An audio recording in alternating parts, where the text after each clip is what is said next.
இன்றைக்கி Insta dive கேஸை பற்றி பார்க்க போகிறோம். நான் இன்ஸ்டா 360 X5 கேமரா ஒன்று வாங்கினேன். அது டைவ் கேஸும் ஒன்று சேர்த்து வாங்கினேன். அது எப்படிலாம் எனக்கு யூஸ் ஆச்சுன்றதை நான் எக்ஸ்பிளைன் பண்ணுறேன் பாருங்கள். ஃபஸ்ட்டு ஒரு குளத்தில் நான் அந்த வாட்டர் கேஸை செக் பண்ணி பார்த்தேன்.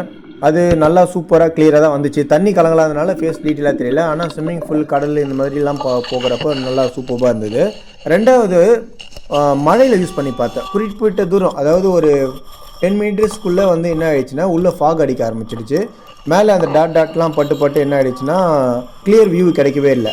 ஆனால் கேமராவுக்கு எந்த பிரச்சனையும் இல்லை, மற்ற எல்லா விஷயங்களும் கரெக்டாக இருந்துச்சு.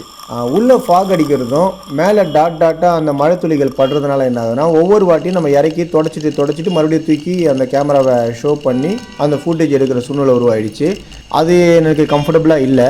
ஸோ இந்த டைவ் கேஸ் எங்கே யூஸ் ஆகும் பார்த்தீங்கன்னா, மழை நேரங்களில் கம்பல்சரி யூஸ் ஆகாது, ஃபாக் அடிக்கும். நல்ல வெயில் நேரத்தில் கடல், ஸ்விம்மிங் ஃபுல், அதுக்கப்புறம் இந்த மாதிரி நீர்நிலைகள் பகுதியிலலாம் நீங்கள் யூஸ் பண்ணலாம். இந்த டைவ் கேஸை உள்ள டைவில் போட்டதுக்கப்புறம் ஆப்ரேட் பண்ண முடியாது. மொபைலில் கனெக்ட் பண்ணிவிட்டு ரெக்கார்டிங் பண்ணுங்கள், அப்போ தான் ஆப்ரேட் ஆகும். விஷுவலும் உங்களுக்கு மொபைலில் தெரியும்.